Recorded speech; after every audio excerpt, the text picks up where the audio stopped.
I'd been chasing ghosts for 3 weeks. The missing persons reports didn't match up with what the families were telling me. 7 people vanished from Boston's North End in 6 months, but no bodies, no ransom demands, no police investigation worth mentioning. Just empty apartments and relatives who wouldn't meet my eyes when I asked questions. My editor at the Globe had passed on the story. Too speculative, she said. Not enough hard evidence. So I went freelance. Pitched it to 3 online publications, who specialized in investigative pieces. 2 showed interest. One offered $1,500 if I could prove something concrete. $1,500 would cover rent and groceries for 2 months in my Cambridge studio. Worth pursuing. Thursday evening found me walking the narrow streets of the North End. Notebook tucked into my canvas jacket. Recording app ready on my phone. The October air carried the scent of fresh bread from the bakeries lining Hanover Street. Mixed with the metallic promise of incoming weather, dark clouds gathered over Boston Harbor, swallowing what remained of daylight. The neighborhood was a living museum of Italian-American heritage. Brick row houses pressed shoulder to shoulder, wrought iron balconies overlooking cobblestone alleys, barely wide enough for a single car. Old men in flat caps sat outside cafes, speaking rapid dialect that my 2 years of college Italian couldn't begin to parse. Women carried shopping bags from butcher shops and pasta stores that had occupied the same location since the 1920s. But beneath the tourist-friendly surface, something else operated.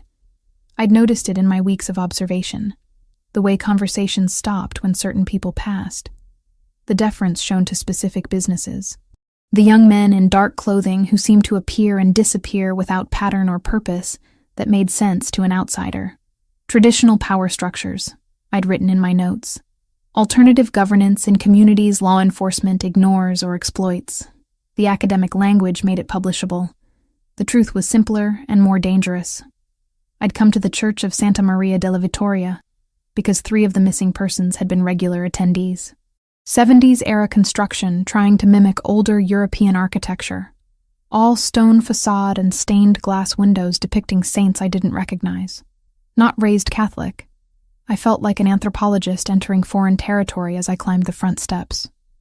The evening mass was already underway. 20 or 30 people scattered throughout the pews, mostly older women with scarves covering their hair, a handful of younger families with restless children. Incense hung thick in the air, mixing with the smell of old wood and candle wax. I slipped into a back pew, trying to look like I belonged. The priest spoke in English, but peppered his homily with Latin phrases and Italian references. I recognized some of the rhythm, the call and response pattern. My notebook stayed in my pocket. Recording this would be offensive, and I needed to blend in, observe, maybe catch conversations after the service ended. That's when the first explosion hit. Muffled, distant, like something heavy dropped in a basement. The floor trembled beneath my feet. Several people looked around, confused rather than alarmed. The priest paused mid-sentence, frowning. The second explosion was louder. Closer. Glass shattered somewhere to my left. A woman screamed. Then I smelled it, acrid and immediate. Smoke. Chaos erupted instantly. People bolted from the pews, shoving past each other toward the main doors. Parents grabbed children. Elderly women stumbled. Someone knocked over a rack of votive candles, scattering flame across the floor. The priest was shouting something in Italian, trying to restore order, but his voice drowned in the panic. I stood, instinct overriding journalism training. Get out. Survive first. Investigate later. Black smoke poured through the doorway that led to the church basement. Thick and toxic. It moved like something alive, spreading across the ceiling, fingers of darkness reaching toward us. The temperature spiked. My eyes began to water. I pushed into the aisle, fighting against the current of bodies. The main exit was clogged, people screaming, crushing each other in their desperation. I turned, looking for another way out. A side door, maybe. Emergency exit. That's when the ceiling gave way. Not all of it. Just a section above the altar where the smoke had concentrated hottest. Wooden beams of reclaimed old-growth timber used during the 1970s renovation, dried out and combustible, collapsed inward with a sound like the world cracking open. Dust and ash exploded outward. I raised my arm to shield my face, took 3 steps backward. Something massive hit me from behind. Pain exploded through both legs, sudden and total. I went down hard, face slamming into the stone floor. Couldn't breathe. Couldn't think. Just pain, white-hot and all-consuming. When my vision cleared, I realized what had happened. A section of the fallen beam had crashed into the pew behind me, driving it forward, pinning me between splintered wood and unforgiving stone. My legs were trapped from mid-thigh down, caught in a vise of debris that weighed hundreds of pounds. I tried to pull free. Couldn't budge. Tried to push the beam. Might as well have been pushing a mountain. The smoke was getting thicker, descending from the ceiling like a blanket. Already I was coughing, lungs burning with each breath. "Help!" My voice came out raw, barely audible over the crackle of spreading fire. "Somebody help me!" But the church was empty now. Everyone had fled. Smart. Survival instinct. I would have done the same. I was going to die here, 27 years old, chasing a story about missing people, about to become one of them. The irony would have been funny if I wasn't so terrified. The heat intensified. Sweat ran down my face, mixing with tears and ash. I could see flames now, orange and hungry, climbing the walls near the altar. The smoke made everything hazy, dreamlike. My thoughts began to drift, consciousness slipping. Maybe that was better. Passing out before the real burning started. Small mercy. Then I heard footsteps. Heavy, purposeful, coming from the main entrance. Moving toward me, not away. Someone was coming back into the burning church. "Here!" I tried to shout, but it came out as a cough. "I'm here." A figure emerged through the smoke. Tall, broad-shouldered, wearing dark clothing already streaked with ash. A man, moving with the kind of confidence that suggested he wasn't afraid of fire or collapsing buildings or anything else this world could throw at him. He saw me, dark eyes locked onto mine through the haze, assessing the situation in seconds. "You need to leave," I gasped. "It's not safe. Just go." He ignored me completely. Moved to the beam, pinning my legs. Gripped it with both hands. I could see him now through the smoke-stained air. Black hair, sharp features, maybe mid-30s. A thin scar traced along his right jawline, white against olive skin. He wore a suit, expensive even to my untrained eye, now ruined by soot and ash. "Please," I said again. "You can't lift that. Save yourself." He still didn't respond, just adjusted his grip, set his stance, and lifted. The beam moved. Not much, maybe 6 inches, but enough. Enough for me to drag my legs free. Pain screaming through damaged muscles and possibly cracked bones. I scrambled backward on my hands, putting distance between myself and the debris. The man let the beam crash back down. Turned to me, eyes scanning for injuries in that same swift, efficient assessment. Then he stepped forward, and before I could protest or thank him or ask his name, he picked me up. One arm under my knees, the other supporting my back, carrying me like I weighed nothing, like he did this every day. Like rescuing strangers from burning churches was just another Thursday evening. "I can walk," I lied, because my legs felt like they'd been through a wood chipper, and I wasn't sure I'd ever walk properly again. "No, you can't." His voice was low, controlled. Accent there, subtle. Not Italian exactly, but shaped by it. American-born, I guessed. Raised in a household where another language dominated. He moved toward the exit, navigating fallen debris with practiced ease. The smoke was choking now, flames spreading across the walls and ceiling. The beautiful stained glass windows were shattering from the heat, raining colored fragments onto the pews below. We hit the cool night air, like breaking through a surface after drowning. It was pouring. Heavy rain that I hadn't noticed during the Mass, now drenching us both in seconds. I gulped it down, washing smoke from my throat, feeling the blessed cold against my overheated skin. Sirens wailed in the distance, growing closer. Fire trucks, ambulances, police. A black SUV idled at the curb, engine running, driver's side door open. Another man stood beside it, older, maybe 50, with silver threading through dark hair. He looked at me with the same assessment as my rescuer, then nodded once. "In the back, Franco," my rescuer said. "Get her to the safe house. Have Marco look at her legs." "Wait," I managed. "Hospital. I need a hospital. You need safety first." He set me carefully in the back seat of the SUV, and I got my first clear look at his face. Handsome in a way that suggested danger more than comfort. Those dark eyes held intelligence and calculation in equal measure. The scar on his jaw looked old, well healed. Whatever had caused it hadn't been an accident. "Who are you?" I asked. For a moment he said nothing, just looked at me with an expression I couldn't read. Then he stepped back, nodded to Franco. "Go, now." The door closed. The SUV pulled away from the curb, tires hissing on wet pavement. Through the rear window, I watched my rescuer disappear back into the crowd gathering around the burning church, swallowed by smoke and rain and the chaos of emergency response.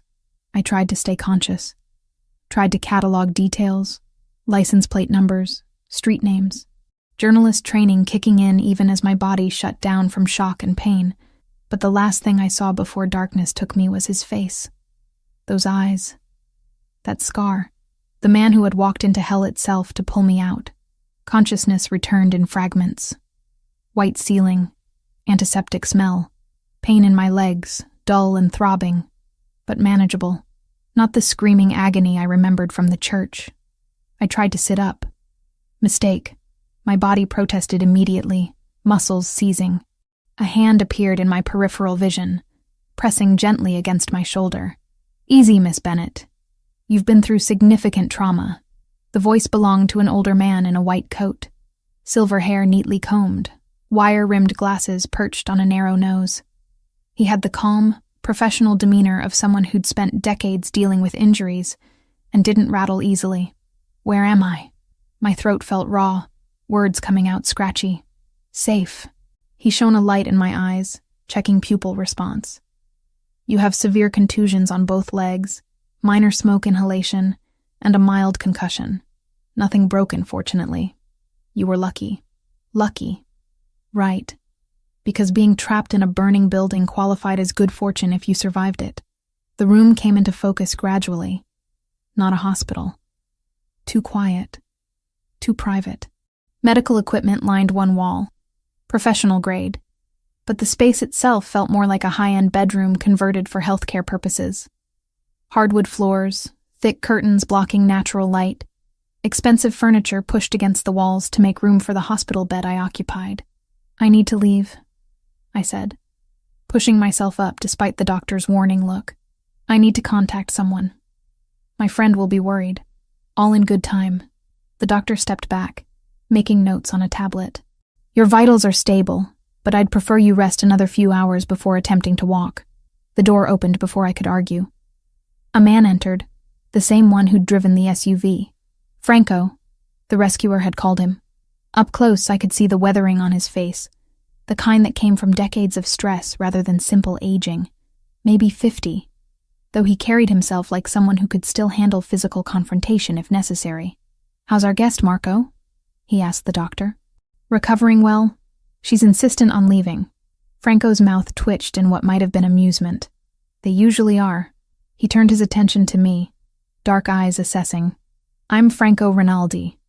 You're in a safe location outside the city, about 30 miles south of the city limits, in a semi-rural stretch shielded by tall trees.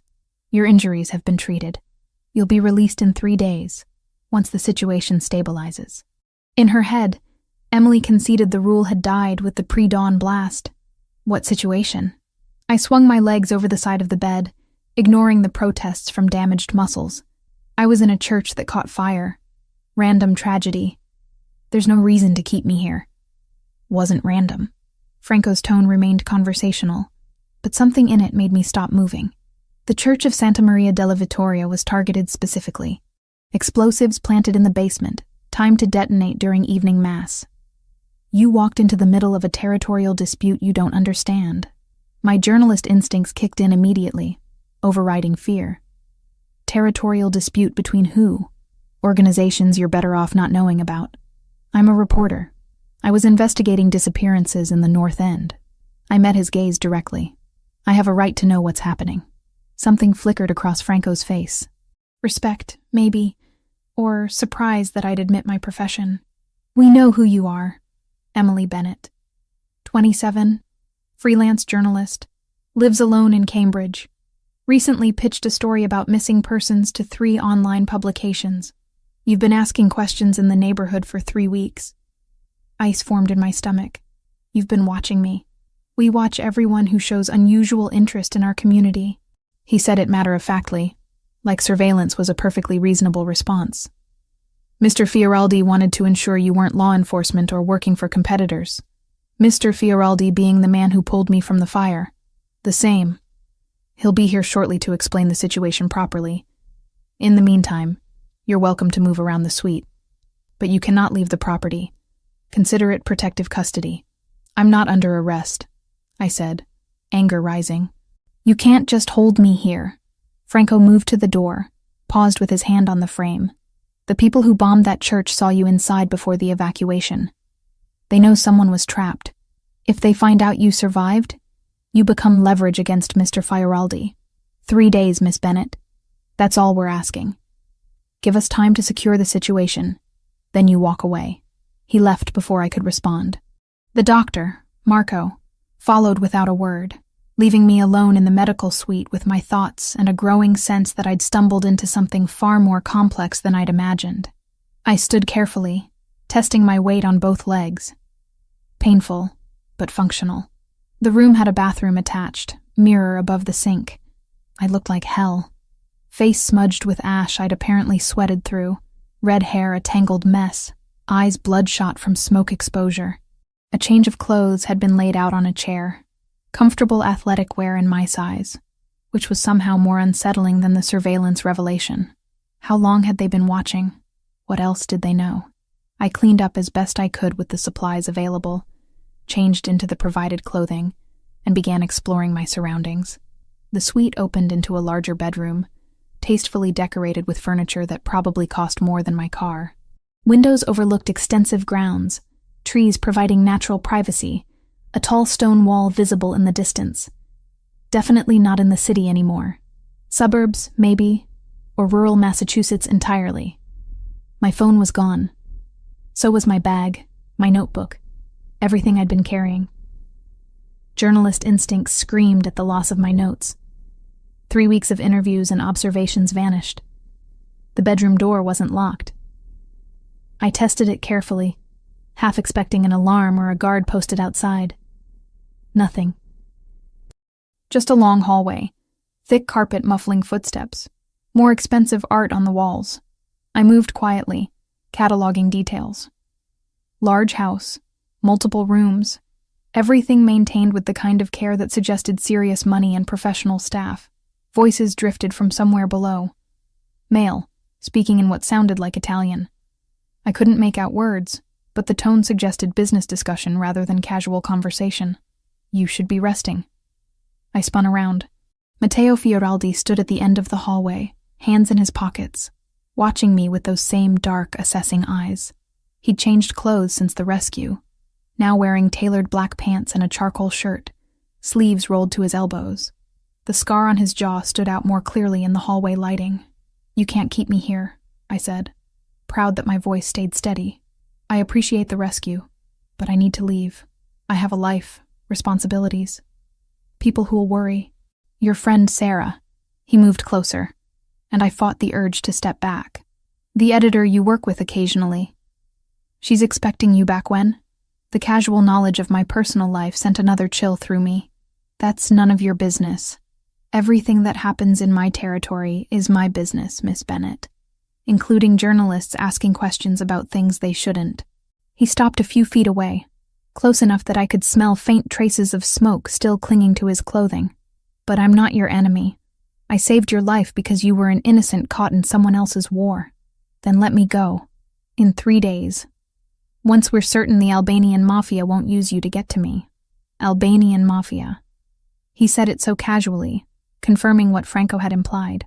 I'd walked into the middle of organized crime warfare, and somehow these people thought I was valuable enough to protect. Or control. "I want to call Sarah," I said. "She'll report me missing if she doesn't hear from me soon." Matteo considered this, then nodded. "Supervised call. You'll tell her you're following a lead out of town. You'll be back early next week. Nothing about the fire or this location. And if I refuse, then we'll contact her ourselves with a similar message." He pulled a phone from his pocket, my phone, and held it out. "Your choice whether she hears it from you or from us." I took the phone, hating the position he'd put me in, hating that he was right about Sarah reporting me missing. She was protective, had been ever since we met in college, bonding over late-night editing sessions and shared frustration with traditional journalism's decline. I dialed her number. She answered on the second ring. "Em, where the hell have you been? I've been calling for hours." "I'm fine," I said quickly. "I'm sorry, my phone died and I've been chasing down a source outside the city. I should have checked in sooner." Mateo watched me, expression unreadable. "Outside the city where?" Sarah's concern was palpable even through the phone. "I can't say yet. It's sensitive. Could be big for the story. I need a few more days to verify everything." Silence on the other end, then a sigh. "Emily, you promised you'd be careful with this North End thing. Those people don't play games." "I know. I am being careful. I'll call you Monday, okay? If you don't hear from me by Monday evening, then worry. I'm worrying now." "Don't. I'm fine. I'm safe. I'm onto something real. Trust me." Another pause. "Monday evening. If I don't hear from you, I'm calling the police." "Deal. I'll talk to you soon." I ended the call, handed the phone back to Mateo. "Satisfied?" "For now." He pocketed the device. "Franco will bring you dinner in an hour. You have access to the suite and the east wing of the house. Don't try to leave the property. The security system is comprehensive, and I'd rather not have to chase you down." 3 days, I said. "Then I walk away from whatever this is." 3 days, he agreed. "After that, you're free to go back to your life and forget you ever met me." He turned to leave, and I called after him. "Why did you do it? Go back into that church?" Mateo looked back, and for just a moment, something shifted in his expression. Vulnerability, perhaps, or memory of something painful. Because no one else would. Then he was gone, leaving me alone in a hallway of a mansion owned by the Mafia, with 3 days to understand exactly what I'd stumbled into. Saturday morning arrived with weak October sunlight filtering through the curtains. I woke to find crutches leaning against the nightstand, a silent acknowledgement that I wouldn't be staying in bed like Marco preferred. My legs protested when I swung them over the edge of the mattress, muscles stiff and bruised. But pain meant alive, meant functional. I'd take it. The crutches were professional grade, adjustable, padded. Someone had measured them to my height exactly. More evidence of the thoroughness these people operated with. I dressed in fresh clothes that had appeared overnight, another set in my exact size. Charcoal leggings, a loose cream sweater. Practical. Comfortable. I wondered if they'd raided my apartment, or simply had someone shop based on observation. The hallway outside my room was empty. No guards posted, no obvious surveillance. But I'd bet anything there were cameras, motion sensors, some kind of monitoring. You didn't build a fortress and leave the interior unprotected. I made my way slowly through the east wing, learning the layout. 6 bedrooms on this floor, each furnished but clearly unused. Guest quarters for people who apparently never visited. At the end of the hall, stairs led down to the main level. The house revealed itself gradually. Hardwood floors throughout, thick Persian rugs muffling sound. Art on the walls, real pieces, not prints. I recognized a Caravaggio copy in the foyer, or maybe an original. I couldn't tell. Dark religious imagery, dramatic lighting. Fitting. Voices drew me toward what turned out to be a formal dining room. 3 men sat around a mahogany table covered in papers and laptops, speaking in rapid Italian too quick for me to follow. They looked up when I appeared in the doorway, conversation dying immediately. "Miss Bennett." One of them stood, younger than the others, maybe 30. "You should be resting." "I've been resting for 12 hours. I shifted weight on the crutches. "I'm not good at sitting still." A slight smile crossed his face. "Franco mentioned that. I'm Luca Grimaldiro, Mr. Fioraldi's financial advisor. These are my associates. We're reviewing legitimate business operations, nothing that concerns you." The emphasis on legitimate was pointed. A reminder that I was a journalist, that they knew what I did for a living. "Where's Matteo?" I asked, testing the familiarity of his first name. "Handling security matters in the city. He'll return this evening." Luca gestured to the papers. "You're welcome to explore the property. The kitchen is fully stocked if you're hungry. Just stay within the perimeter walls." Dismissed. Politely, but clearly. I found the kitchen, massive and professional. Someone had left coffee brewing, the scent rich and dark. I poured a cup, added cream from an industrial-sized refrigerator, and continued my exploration. The library drew me like gravity. Floor-to-ceiling shelves packed with books in multiple languages. English, Italian, some Latin, history, philosophy, literature, a surprising number of legal texts. I ran my fingers along spines, reading titles. The complete works of Machiavelli, naturally, but also Dante, Calvino, contemporary American fiction. I settled into a leather chair, crutches propped beside me, and tried to piece together who Matteo Fioraldi actually was, beyond the man who walked into burning buildings. The day passed slowly. Franco checked on me twice, polite but distant. Marco examined my legs again, pronounced the healing satisfactory. I ate lunch alone in the kitchen, a sandwich I made from supplies that could have stocked a restaurant. By evening, restlessness had me pacing the library as well as I could manage on crutches. My laptop sat uselessly in my Cambridge apartment. My notes were ash. 3 weeks of investigation reduced to memories I was desperately trying to catalog mentally before they faded. "You look like you're plotting an escape." I turned. Matteo stood in the doorway, still wearing his coat.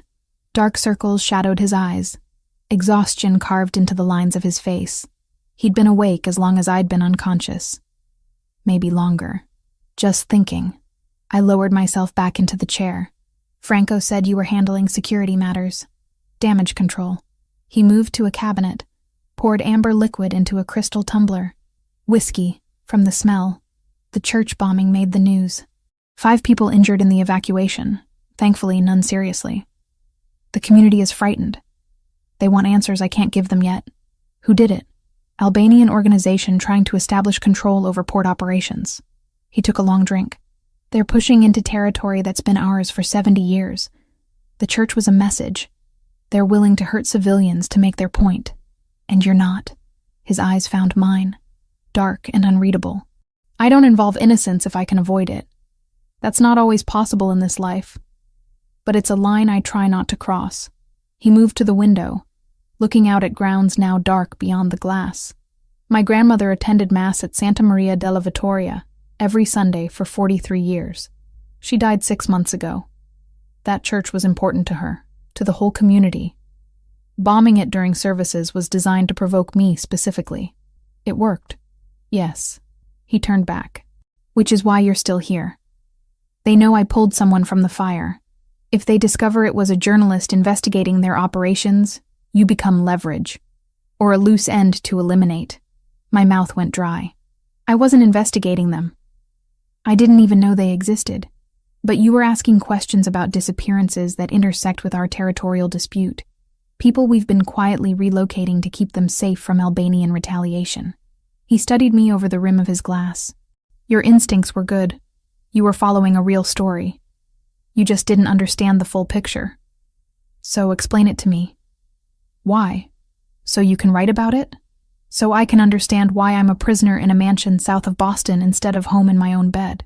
He was quiet for a long moment, weighing something. Then he moved to the chair across from mine, settled into it with the careful movements of someone operating on no sleep and pure adrenaline. 3 years ago, my father died. Heart attack? Natural causes? But it left me in charge of the family business at 31, younger than anyone expected to take over. I'd been preparing my whole life, but preparation doesn't equal readiness. He swirled the whiskey in his glass. The organization my grandfather built, that my father expanded, it was never purely criminal. Imports, exports, real estate, restaurants, legal operations that employed hundreds of people in the North End and East Boston. But there were other things. Protection, gambling, loan operations, the kind of business that comes with the territory. Literally, a ghost of a smile. When I took over, I made a decision. Gradual legitimization. Phase out the illegal operations, reinvest in legal businesses, keep the community protection, but make it less coercive. It's been slow. These things take time, and you can't just walk away from certain obligations without consequences. But we're moving in the right direction. Until the Albanians showed up. Until they decided our port access was more valuable than peace. He drained the whiskey. Now I'm fighting a war I was trying to avoid, and people like you get caught in the crossfire. Footsteps in the hallway interrupted whatever I might have said next. Franco appeared, face grim. We have a problem. Kostage's crew grabbed Tommy Ricci in Revere an hour ago. They're demanding we withdraw from the harbor completely, or they start sending pieces of him to his mother. Matteo stood immediately, exhaustion vanishing behind cold focus. How many men do they have on him? Unknown. Bruno's tracking their movements now. Get everyone to the command room. I want options in 10 minutes. Franco nodded and disappeared. Matteo moved toward the door, then paused, looking back at me. Stay here. Don't leave the library until I come back. How long will that take? However long it takes to get my soldier back alive. Then he was gone, and I was alone with books and silence and the knowledge that somewhere in Revere, someone's life hung in the balance of decisions being made in this house. I should have stayed put, should have followed orders like a good captive. Instead, I grabbed my crutches and followed. The command room was in the west wing, hidden behind what looked like a study door. I pushed it open carefully, crutches awkward against the frame. 8 men clustered around a table covered in maps and laptops. Matteo stood at the center, phone pressed to his ear, speaking rapid Italian.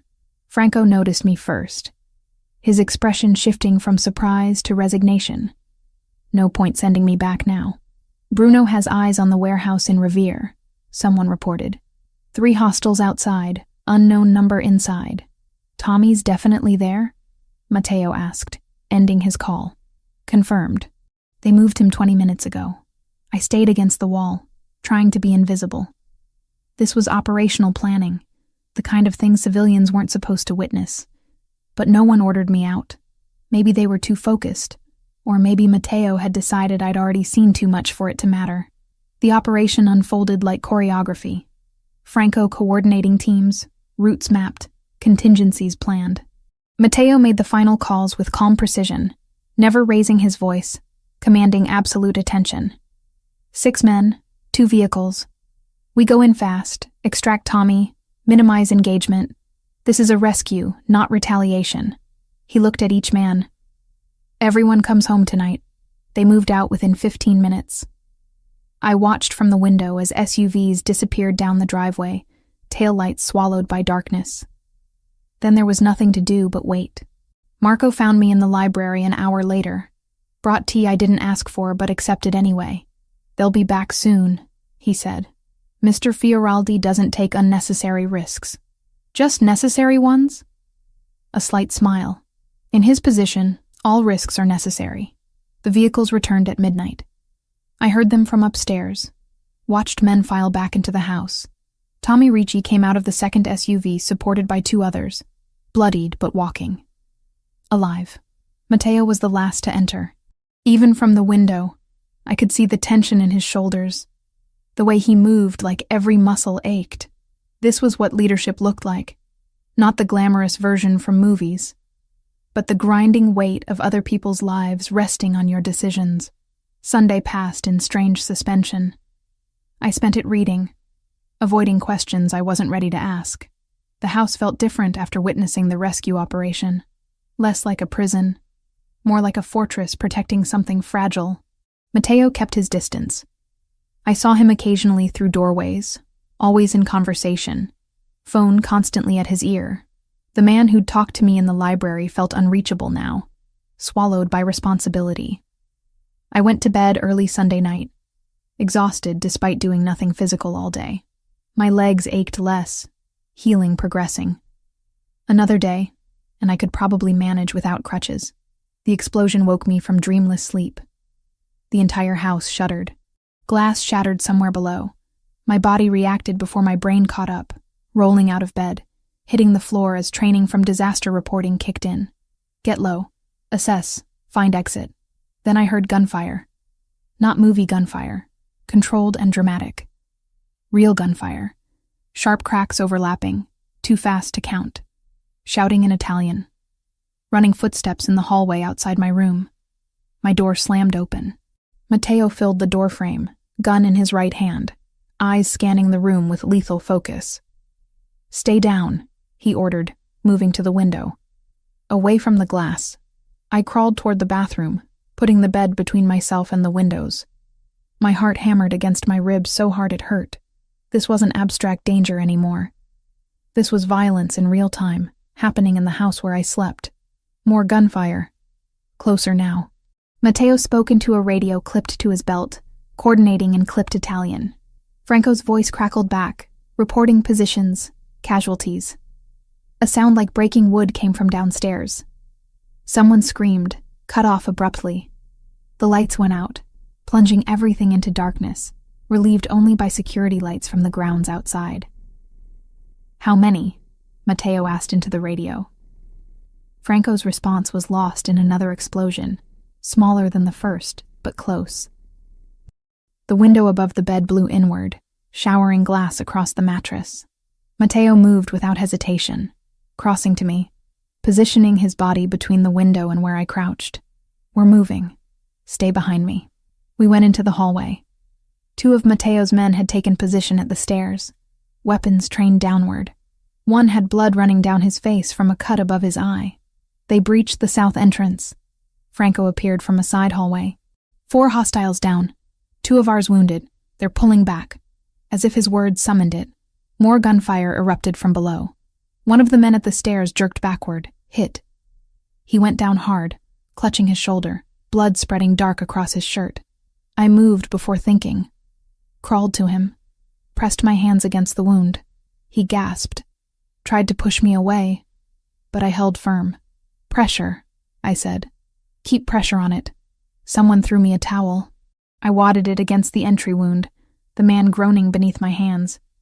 Blood was hot, sticky, too much of it. But the flow was slowing, not arterial. He'd live if we could stop the bleeding. Matteo glanced back, saw what I was doing. Something shifted in his expression. Too quick to read in the darkness and chaos. The gunfire stopped as suddenly as it started. Silence rushed in, somehow louder than the noise had been. My ears rang. The man under my hands was breathing hard but steady. Clear, Franco reported. They're gone. Emergency lights flickered on, bathing everything in harsh white. I could see the damage now. Bullet holes in the walls, broken glass everywhere. A section of banister destroyed. The wounded man I'd been helping was younger than I'd thought, maybe 25. His face was pale, but determined. Thank you, he managed in accented English. 2 more of Matteo's men had been hit. One with a leg wound, another with what looked like shrapnel in his side from the explosion.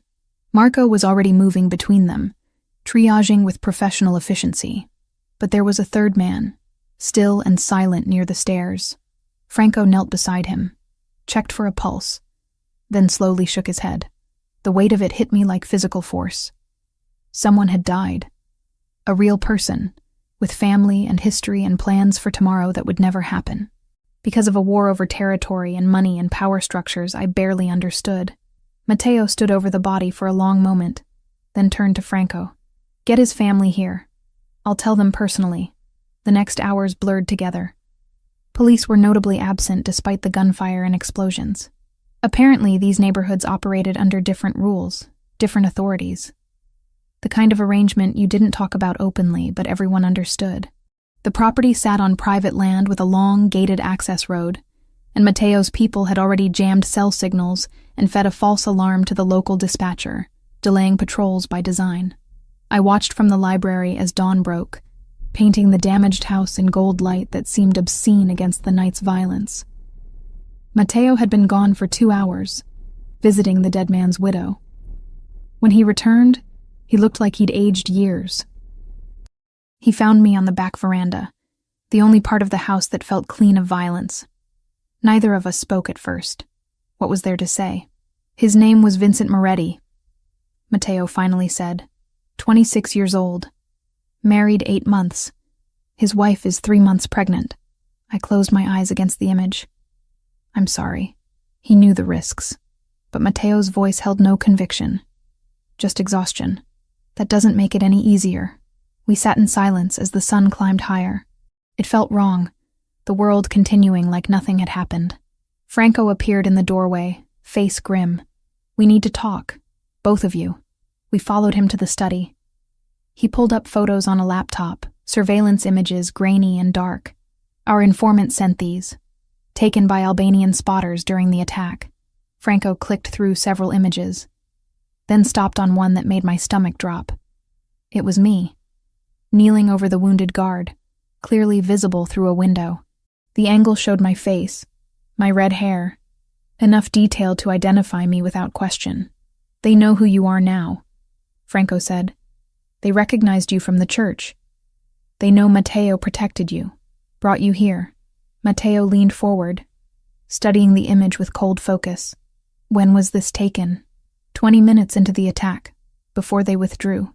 Have they identified her specifically? Working on it, but they have enough to track her down if she goes back to Cambridge. The implications settled over me like ice water. I wasn't just a witness anymore. I was leverage, a target, the kind of loose end that got eliminated in wars like this. I need to leave, I said.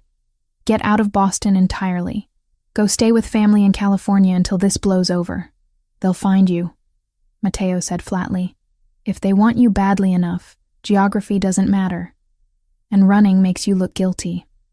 Like you have information worth protecting. So what am I supposed to do? He met my eyes.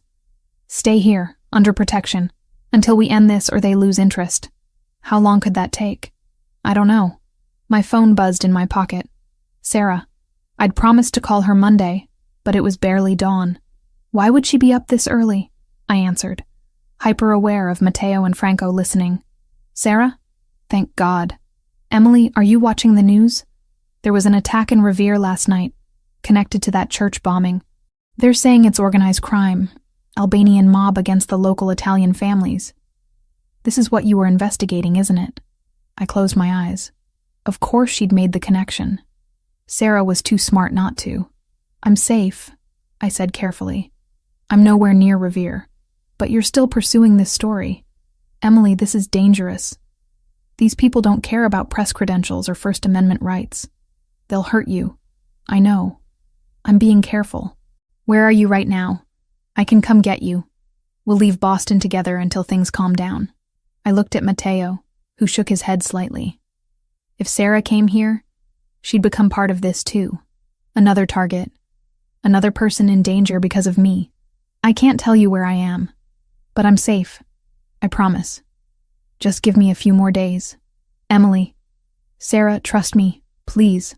I'll call you soon. I ended the call before she could argue further, guilt sitting heavy in my chest. I was lying to my best friend, the one person who'd always been there. But what choice did I have?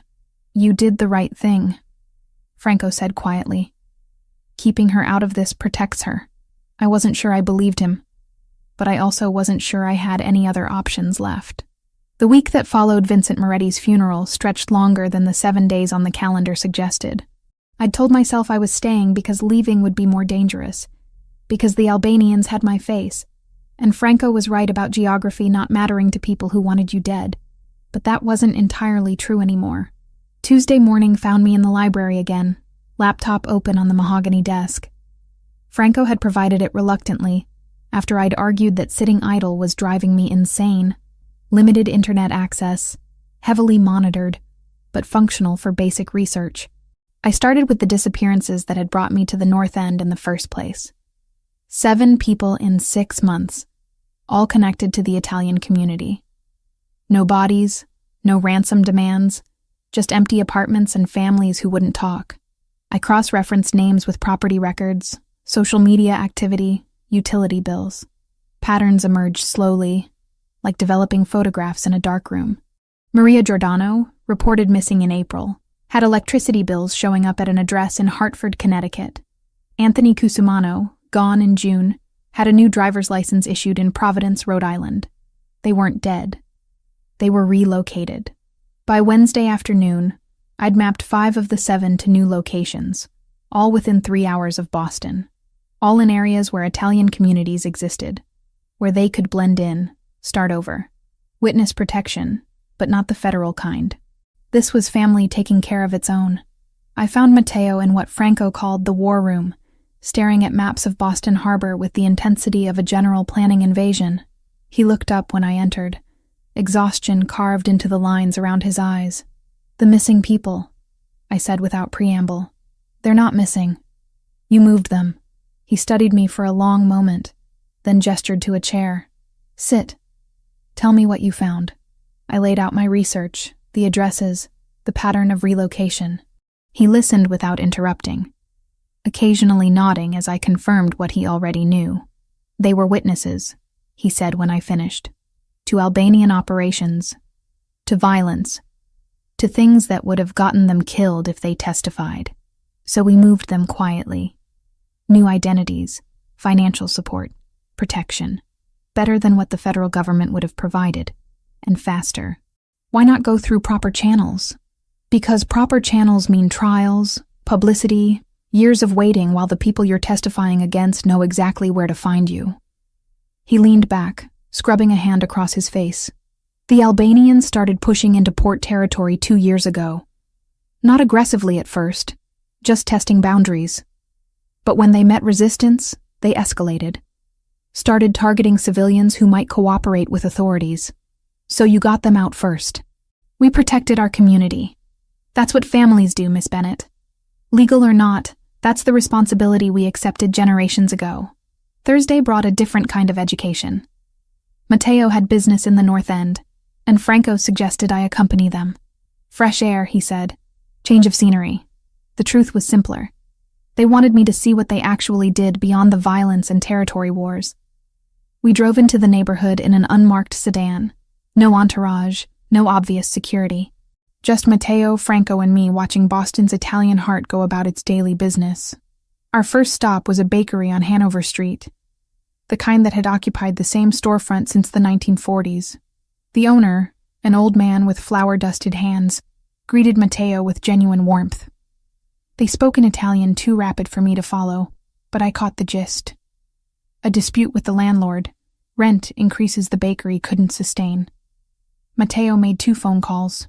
Within 20 minutes, the issue was resolved. The landlord, who apparently owed the Fioraldi family some unspecified favor, agreed to keep rent at current rates for 5 years. "That's not exactly legal mediation," I said as we left. "No," Matteo agreed. "But it kept a 70-year-old man from losing his livelihood, and it kept an institution in the community. Sometimes the law isn't equipped to handle what's actually just." The afternoon continued in similar fashion. A dispute between 2 restaurant owners over supplier contracts, settled with phone calls and quiet conversation. A widow whose pension had been delayed by bureaucratic nonsense, resolved through connections Matteo had in city offices. A teenager caught shoplifting, handled privately rather than through police who would have given him a record. I watched it all with growing complexity of feeling. This wasn't the romanticized mafia from movies, all violence and intimidation. This was something closer to feudal lordship, protection and control bound together so tightly you couldn't separate them. "You're judging," Matteo observed as we drove back. "I'm trying to understand." "Understanding and approval aren't the same thing." "No," I agreed. "They're not." Friday evening found us in the library again, the space that had become neutral ground between us. He poured whiskey, offered me a glass I accepted this time. The alcohol burned pleasantly, warming me from the inside. "Tell me about the port," I said. "Why it matters so much." He settled into the chair across from mine, drink cradled in both hands. "My grandfather came to Boston in 1952 with nothing. He worked the docks, saved every dollar, eventually bought a small import business. Wine, olive oil, cheese. Real products, legal trade.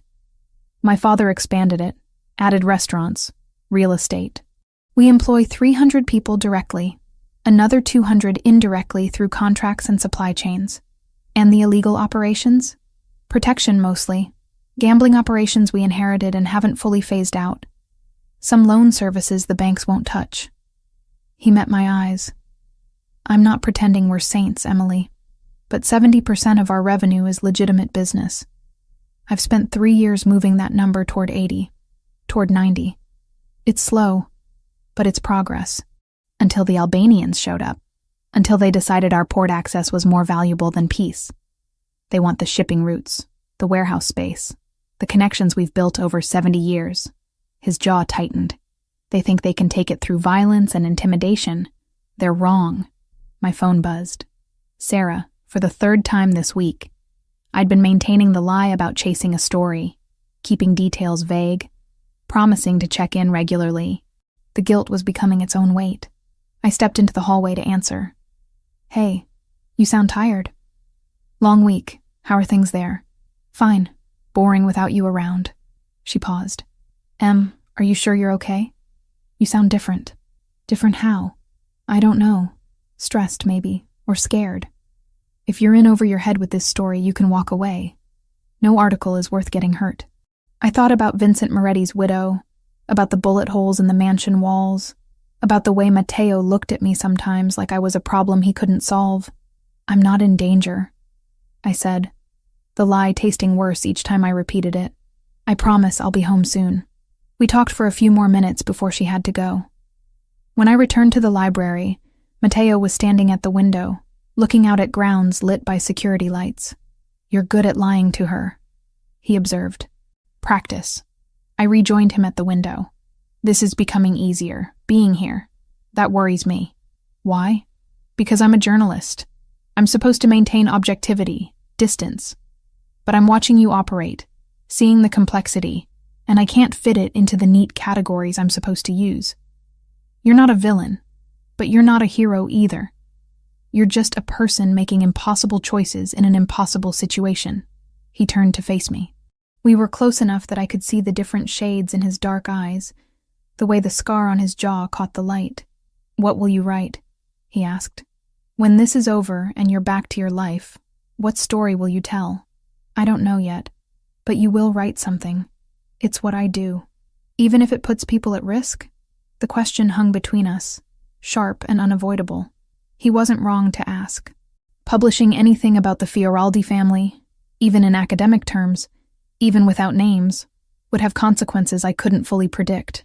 I won't use names, I said finally. I won't include identifying details. But yes, I'll write something. About community power structures, about the vacuum law enforcement leaves in marginalized neighborhoods, about what happens when traditional authority fails people. That's very diplomatic language for describing organized crime. It's honest language for describing what I've seen here. Saturday afternoon brought Franco to the library, where I'd been reading since morning. He settled into a chair with the ease of someone comfortable in his own authority. You're changing him, he said without preamble. I looked up from my book. Excuse me? Matteo. He's different when you're around. Softer, maybe. More willing to question things he's always accepted. Franco studied me with those assessing eyes. I've known him since he was 16. Watched his father groom him to take over. Watched him struggle with the weight of leadership when it came too soon. He's never let anyone see the parts of himself he's shown you. I don't know what you want me to say. I want you to understand what you're dealing with. He can't leave this life, Emily. Too many people depend on him. The community, the families of his soldiers, the businesses that survive because of protection we provide. If he walks away, the structure collapses. Other families move in, probably more violent ones. Or the Albanians take everything. I know that. Do you? Because I see the way you look at each other. I see what's building between you. And when you leave, it's going to hurt both of you. He stood, moved to the door. I'm not trying to be cruel. I'm trying to prepare you for reality. He left before I could respond. His words settled over me like weight, truth I'd been avoiding. Whatever this was between Matteo and me, it had an expiration date, approaching fast. Sunday dinner was quiet, just Matteo, Franco, and me at the dining table. The mansion felt emptier with most of the security team on rotation elsewhere. We ate pasta Franco's sister had prepared, drank wine from bottles imported through Matteo's legitimate business. The Albanian operation is fragmenting, Matteo said, breaking the comfortable silence. Our sources say their leadership is fighting internally over strategy. The church bombing wasn't authorized by their top tier. It was a lower-level commander trying to make a name for himself. Does that change anything? I asked. It might. If their organization splinters, we can negotiate with the more reasonable factions, isolate the violent ones. He paused. It also means the threat against you specifically might decrease. You were caught in a rogue operation, not a coordinated strategy. Hope flared, unexpected and bright. So I could leave? Not yet. But soon. Possibly. The prospect should have thrilled me. Freedom, return to normal life, escape from the complex moral territory I'd been navigating for a week. Instead, I felt something uncomfortably close to disappointment.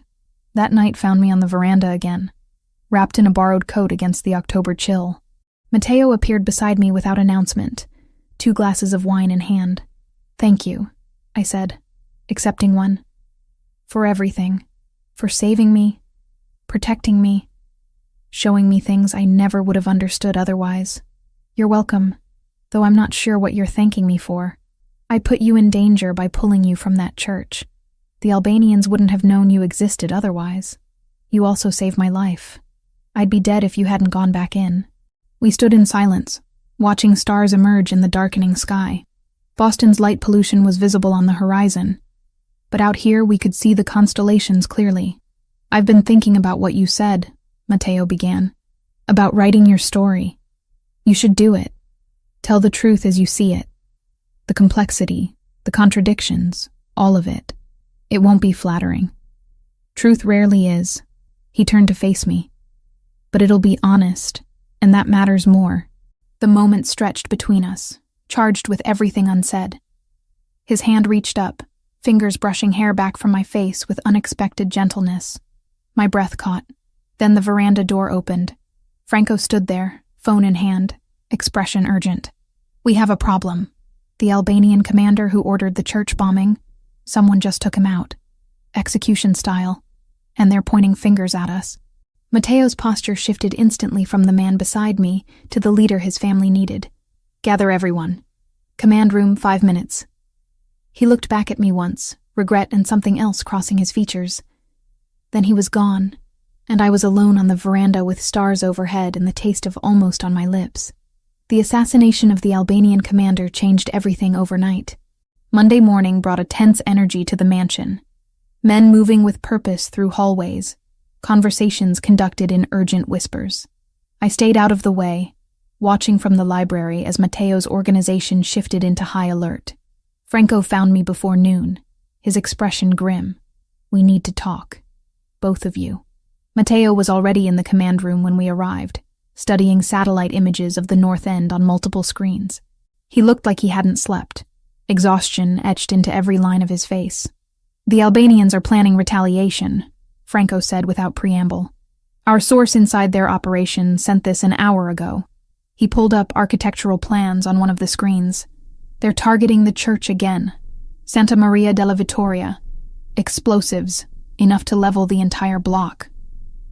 My stomach dropped. It's still under reconstruction. There are workers there every day.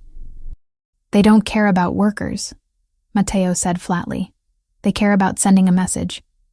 The church is symbolic, represents everything they want to destroy about our presence in the North End. When? I asked. Tomorrow night. They're moving the explosives into position this afternoon. Franco zoomed in on the plans. We can intercept, but they'll have significant numbers. 10, maybe 15 men guarding the operation. Matteo studied the images in silence, calculating odds, weighing options. I could see the weight of command pressing down on him, every choice carrying consequences measured in lives. We don't have enough men to take them head on, Franco continued. Not without casualties we can't afford.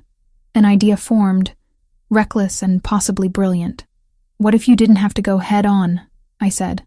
What if they thought you were somewhere else entirely? Both men looked at me.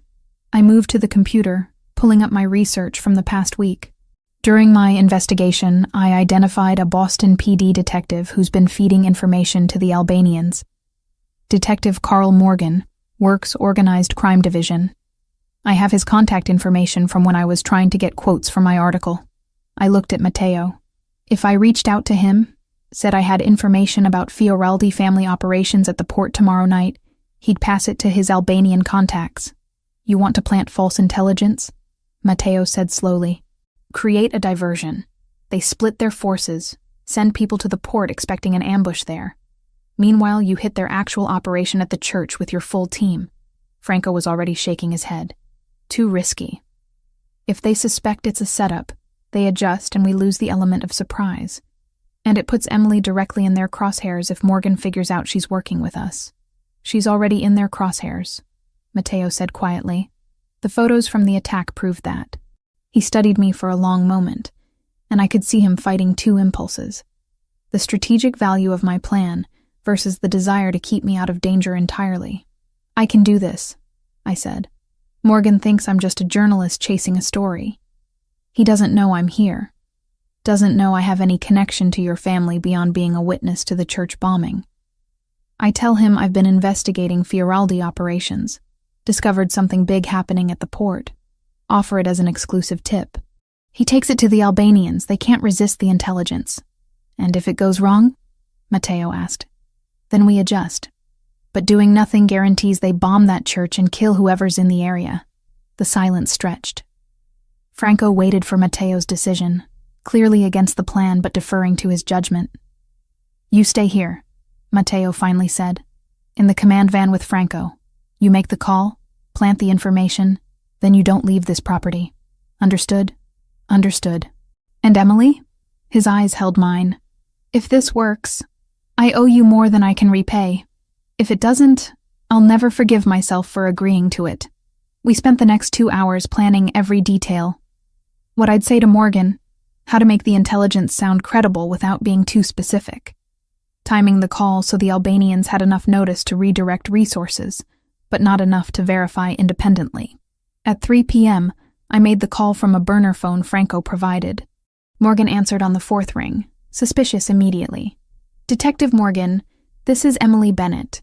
I'm a freelance journalist. I reached out to you a few weeks ago about North End disappearances. I remember. What do you want, Miss Bennett? I've been following a lead, and I've uncovered something significant. Fioraldi family operation, happening tomorrow night at their warehouse facility near the port. Large shipment coming in, something they're being very careful about. I thought you'd want to know. Silence on the other end. I could hear him breathing, weighing whether this was legitimate. What kind of shipment? I don't have specifics, but the security arrangements are extensive. Whatever it is, it's important to them. I'm willing to share my source information if you can guarantee protection and attribution for my story. Send me what you have. I'll look into it. I need your word this leads to arrests. If I'm burning sources, it has to be worth it. You have my word. I ended the call, hands shaking slightly. Franco nodded approval. Well done. Natural hesitation, credible motivation. He'll take it to his contacts. Now came the hardest part. Waiting. The command van was equipped with communications gear that looked military-grade, screens showing feeds from cameras positioned around the church reconstruction site. We parked 3 blocks away, Franco at the controls, me beside him watching everything unfold in real time. Matteo's team moved into position at 7 p.m. 12 men, approaching from multiple angles, communications coordinated through the radio system Franco monitored. On a second screen, we tracked Albanian movement at the port, confirming they'd taken the bait. 7 hostiles there, leaving only 4 guarding the church operation. All teams, you have green light, Franco said into his headset. Target is the basement access, southwest corner. Rules of engagement: neutralize threats, secure explosives, minimize collateral. Go. I watched shadows move across the screens, figures approaching the church with practiced precision. Then the first shots, muzzle flashes bright in the darkness. The sound came through the radio, sharp and immediate. Contact, 3 hostiles, engaging. Second team moving to flank. Basement secured, 2 down. The operation lasted 8 minutes. 4 Albanian operatives neutralized, explosive materials secured, no civilian casualties. Professional, efficient, exactly what Matteo had trained his people for. But then Franco's voice tightened. Matteo's hit, right shoulder through and through. He's mobile but bleeding. Everything else faded. I heard myself asking if he was okay, heard Franco's response that it was superficial, heard the tactical debriefing continuing. But all I could focus on was the image of Matteo wounded, bleeding, because I'd suggested this plan. When the vehicles returned to the mansion, I was standing in the driveway before they'd fully stopped. Matteo climbed out of the second SUV, left arm hanging awkwardly, blood soaking through a makeshift bandage on his right shoulder. Marco was already moving toward him with a medical kit. But Matteo's eyes found mine first. "It worked," he said. "Everyone's safe." I crossed the distance between us without thinking, without planning, driven by relief and fear, and something fiercer I wasn't ready to name. My hands touched his face, checking for other injuries, needing the confirmation that he was alive and whole despite the blood. "You're hurt. I've had worse. That's not comforting." He caught my wrist gently with his good hand, stopping my frantic assessment. We were close enough that I could see gold flecks in his dark eyes, could feel the warmth of his breath against my face. "Emily," he said, my name carrying weight I'd never heard before. Then he kissed me, not gentle, not tentative, urgent and fierce, tasting of adrenaline and relief and all the tension that had been building between us for days. I kissed him back, fingers tangling in his hair, pressing closer despite his injury. When we broke apart, Franco was politely studying something in the opposite direction, and Marco was waiting with obvious impatience to treat the gunshot wound. "We should talk about this," I managed. "Later," Matteo agreed. After Marco stops glaring at me. The medical treatment took an hour. Clean through shot, no bone damage, painful but not serious. I waited in the hallway outside, trying to process what had just happened, what it meant, what came next. Franco found me there carrying his laptop. His expression was carefully neutral. "We have a problem." He showed me the surveillance footage, images captured by Albanian spotters during the mansion attack a week ago. Me, kneeling over the wounded guard, clearly visible through the window. My face, my red hair, enough detail to identify me without question. "They've been circulating this in their network," Franco said, "trying to determine who you are and why Matteo protected you. Our intelligence suggests they've connected you to the church bombing, figured out you're the journalist who was asking questions in the North End." Ice formed in my stomach. "So they know where to find me. They know your name, your apartment address, probably your routine before Matteo brought you here. Going back to Cambridge now would be suicide. They'd grab you within hours, use you as leverage against us." Matteo appeared in the doorway, shoulder freshly bandaged, moving carefully. He'd heard the last part. "You can't go home," he said. "Not until we resolve this completely. They've made you a target, Emily. I'm sorry. How long?" "I don't know. Days, weeks, possibly longer." He moved closer, voice dropping. "But I promise you, we will end this. And when we do, you'll be free to go back to your life." I looked between them, at Franco's grim certainty and Matteo's fierce protectiveness. The mansion that had been temporary shelter was now an indefinite prison. The investigation that brought me here had become something far more dangerous than I'd ever imagined. And the man I'd just kissed, the one who'd risked everything to keep a church from exploding, was the only thing standing between me and people who wanted to use me to destroy him. "Then we end it," I said. "Tell me what needs to happen." Matteo's hand found mine, squeezed once. We end it together. The days after the church operation felt like trying to breathe underwater. Everything moved around me. Conversations happening in rooms I wasn't invited to. Plans being made without my input. Matteo became a ghost in his own house, appearing only for brief moments before disappearing into meetings with men whose names I didn't know. We'd kissed. We'd stood in that driveway with his blood on my hands and crossed a line neither of us could uncross. And now he was avoiding me, like I carried some contagious disease. Franco found me in the library Wednesday afternoon, where I'd been pretending to read the same page for an hour. He settled into the chair across from mine with the weariness of someone who'd been awake too long. "He's not avoiding you because he wants to," Franco said without preamble. "He's negotiating with 3 other Italian families in Providence, Hartford, and New York, trying to build a coalition strong enough to force the Albanians into a permanent ceasefire. It requires all his attention. I didn't ask. You didn't have to. It's written all over your face." He leaned forward, elbows on his knees. "Matteo lost his parents when he was 20 years old. Car bomb, meant for his father, but they were both inside. He inherited this life before he was ready, before he'd finished becoming whoever he might have been without it. I closed the book I hadn't been reading. Why are you telling me this? Because you need to understand what you're dealing with. He can't walk away from this, Emily. Even if he wanted to, even if you asked him to. Too many people depend on him. The families of his soldiers, the businesses that survive because of our protection, the community that's been under our care for 70 years.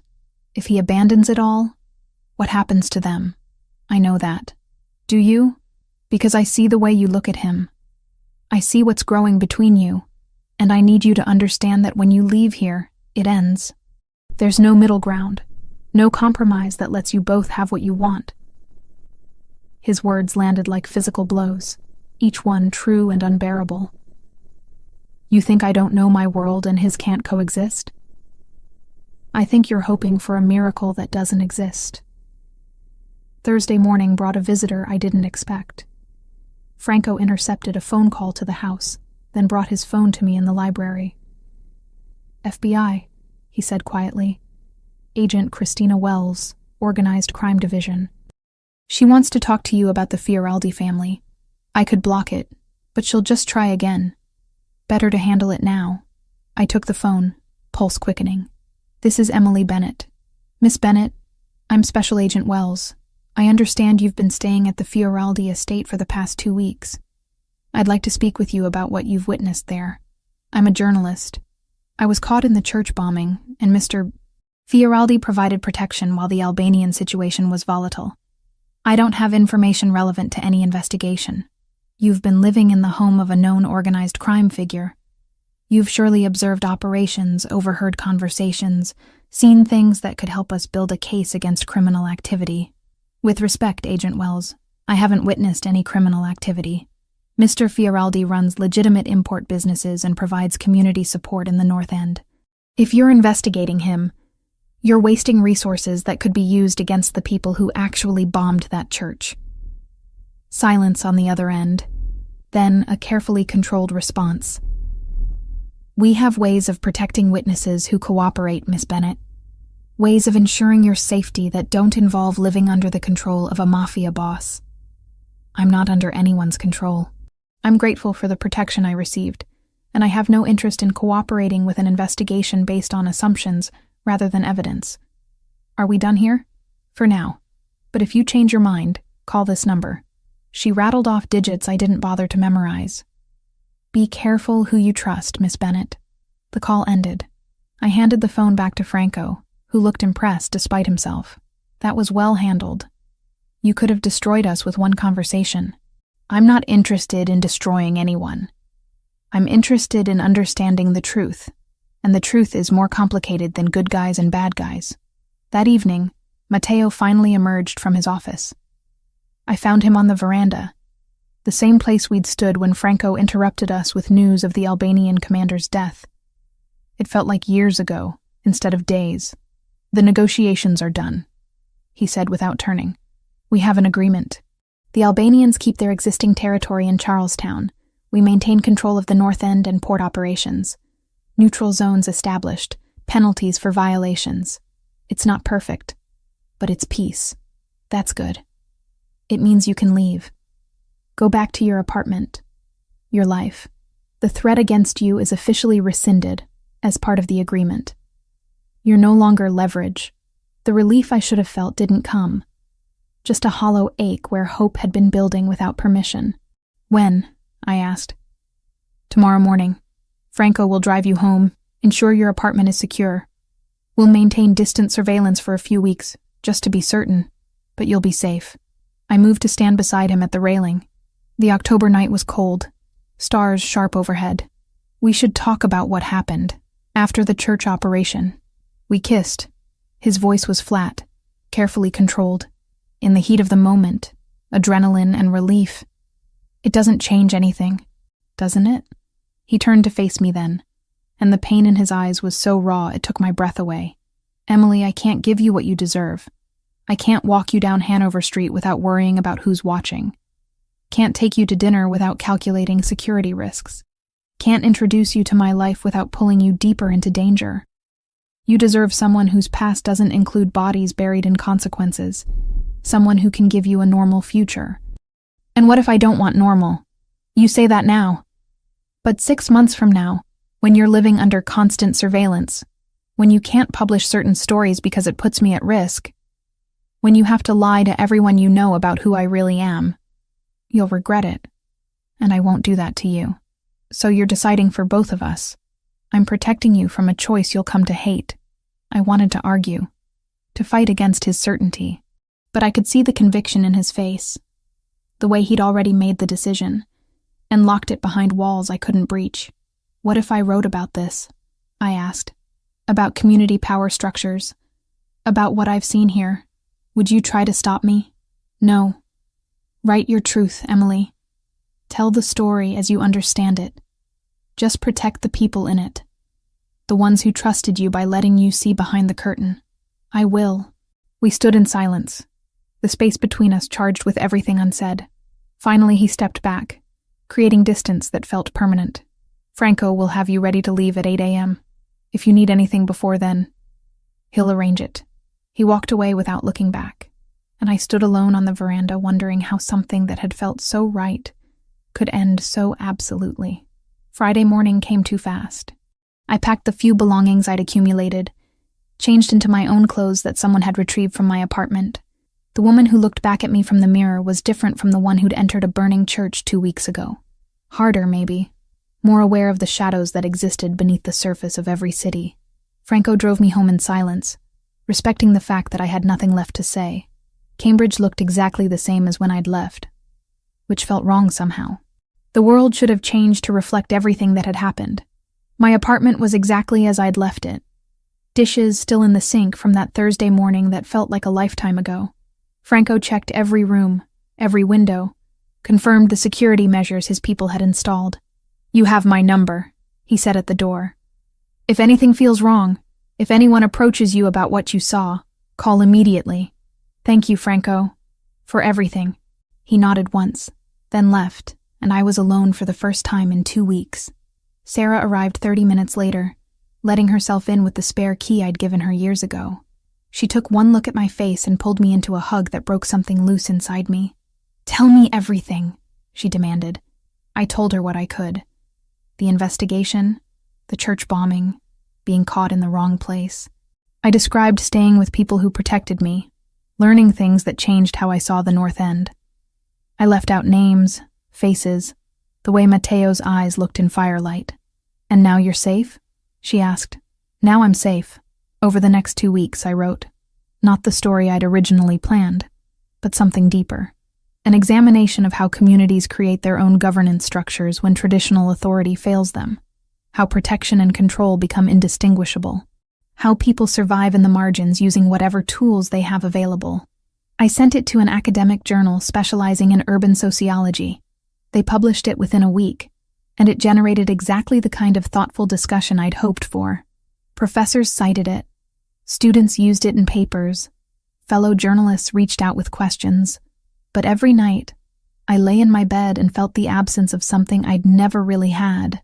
I told myself the emptiness would fade, that returning to normal life would fill the spaces Mateo had occupied. I'd been wrong.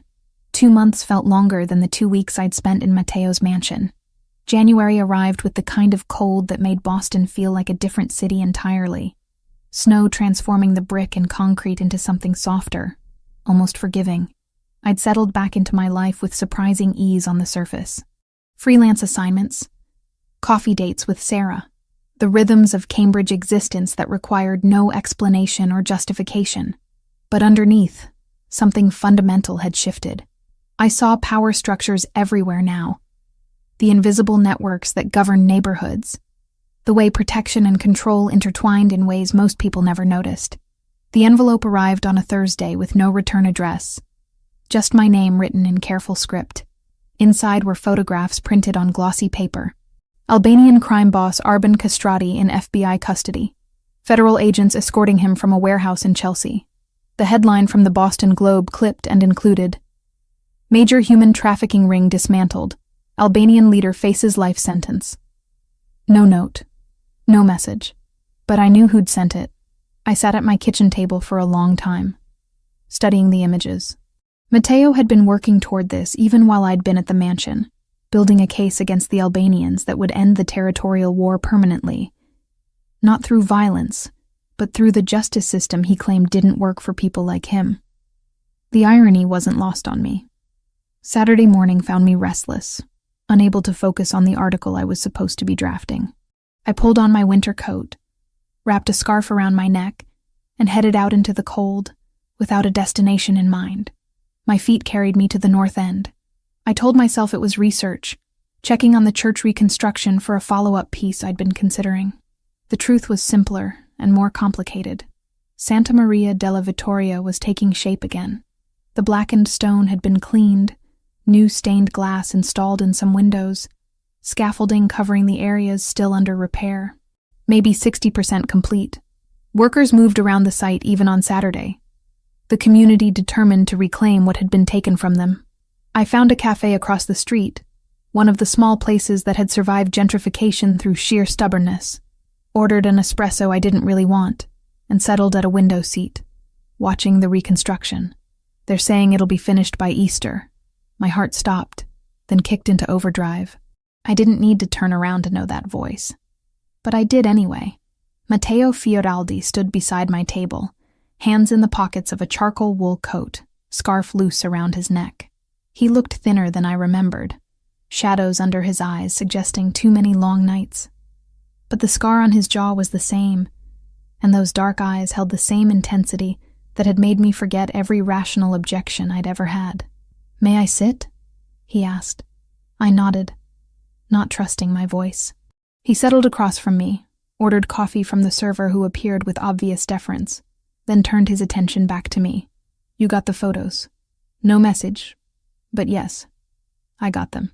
I wasn't sure if you'd want to hear from me, but I thought you should know it's over. The territorial war, the threat against you. Kastrati's facing 40 years minimum, his organization fractured. The other Albanian families negotiated separate peace terms. It's done. That's good." I wrapped my hands around my espresso cup. The community must be relieved. They are, though some are already complaining about the construction noise. We sat in awkward silence for a moment, the easy connection we'd found in the mansion feeling distant and impossible to reclaim. "Why are you here, Matteo?" He took a breath, choosing words carefully. "Because I've spent 2 months trying to convince myself that walking away was the right thing. That protecting you meant staying out of your life. And I can't make myself believe it anymore. Nothing's changed. You're still who you are. I'm still who I am. Actually, things have changed." He pulled out his phone, opened a document, slid it across the table. Legal paperwork, dense with language I only partially understood.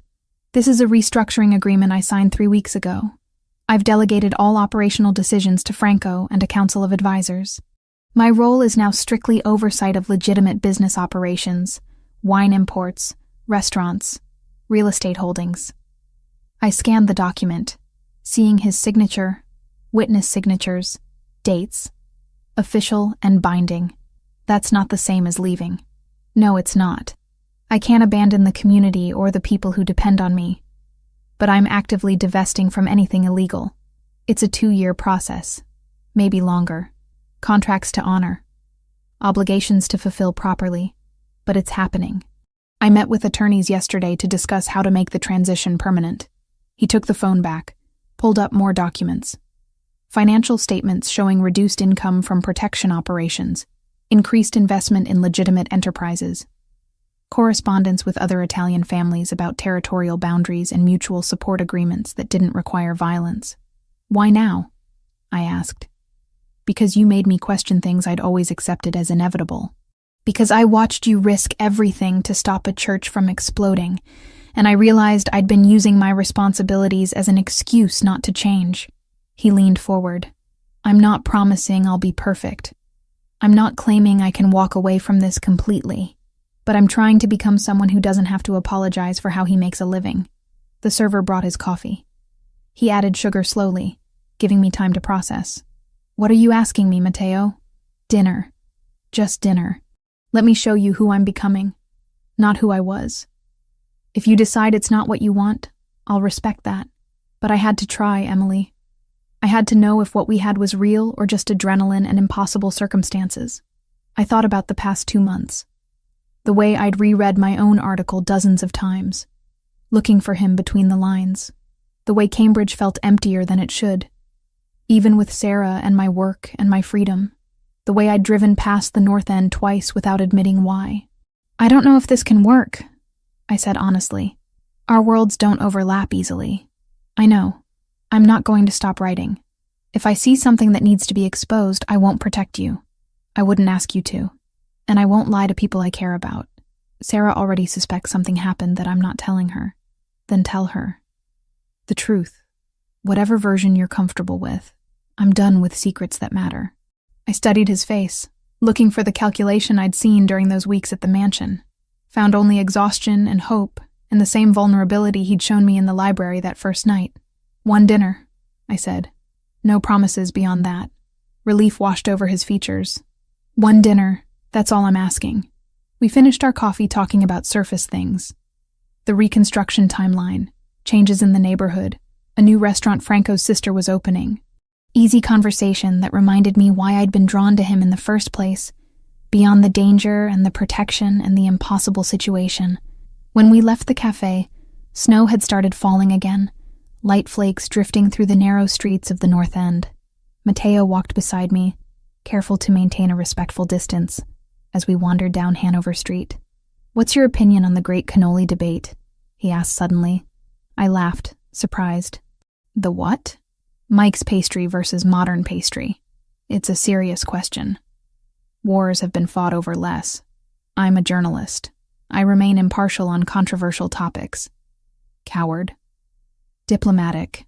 We argued about pastries and the best pizza in Boston, and whether the Red Sox had any chance next season. Trivial conversations that felt profound because they were normal, because they weren't about violence or territory or impossible choices.